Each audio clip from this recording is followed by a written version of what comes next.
Olá! Recentemente o Papa Francisco canonizou 30 mártires brasileiros. Esses novos santos católicos foram canonizados por terem sido massacrados quando da invasão holandesa no Nordeste brasileiro. E segundo os relatos, esses 30 novos santos foram mortos com requintes de crueldade, juntamente com outras 120 pessoas que também supostamente haviam se recusado a se converterem ao calvinismo. Bem, em que pese o fato desta canonização acontecer justamente no mês em que comemoramos 500 anos da Reforma Protestante, eu não quero me prender aqui a esse detalhe.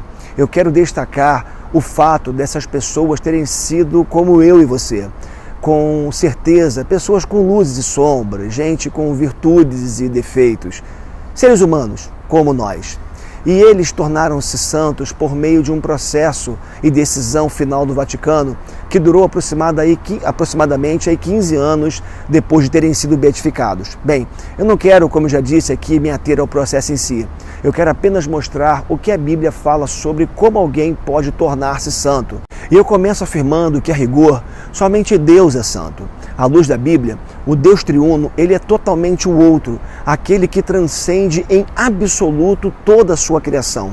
Ele é o Deus de mistérios e, nas palavras do reformador Martinho Lutero, ele é o Deus abscônditus, aquele que é insondável e que não pode ser conhecido a não ser naquilo que ele mesmo se abre para que outros possam conhecê-lo, e assim torna-se o Deus revelados. Bem, aqui nos encontramos com uma primeira definição da palavra santo. Santo, a rigor, significa separado. E no caso de Deus, separado de tudo o que foi por Ele mesmo criado e que foi também, de certa forma, afetado pelo pecado original.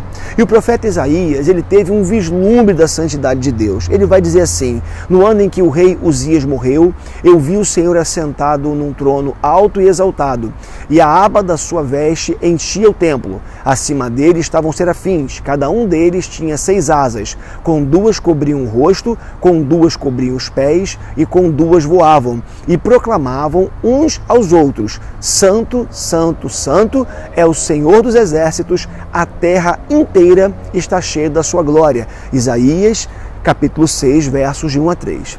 Isaías então entendeu do que se tratava quando teve essa visão aterrorizante de Deus. E esta visão o fez tremer, e ele se encontrou com a santidade de Deus, com Deus que é totalmente o outro, totalmente insondável, totalmente separado da sua criação.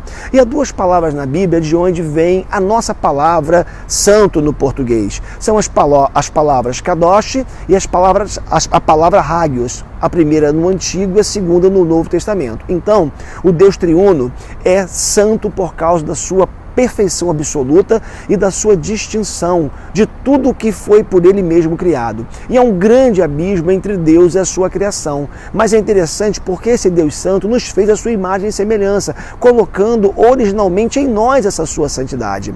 Santidade esta que se perdeu quando os pais da raça humana desconectaram-se do Criador, rebelando-se contra ele, fazendo o que ele, Deus, disse para que eles não fizessem.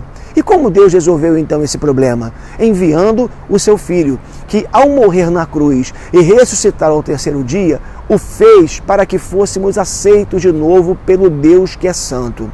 Então, quando pela graça nós somos aceitos por Deus, somos feitos santos, pois o Deus santo só pode se relacionar com seres da mesma forma santos. Então, santos são todos aqueles por quem Jesus morreu, para que estes se reconciliassem com o Pai. E isso aconteceu antes mesmo da nossa chegada aqui no mundo, como o apóstolo Paulo vai dizer: pois aqueles que de antemão conheceu, também os predestinou para serem conformes à imagem de seu Filho, a fim de que ele seja o primogênito entre muitos irmãos. E aos que predestinou, também chamou, e aos que chamou, também justificou, e aos que justificou, também glorificou.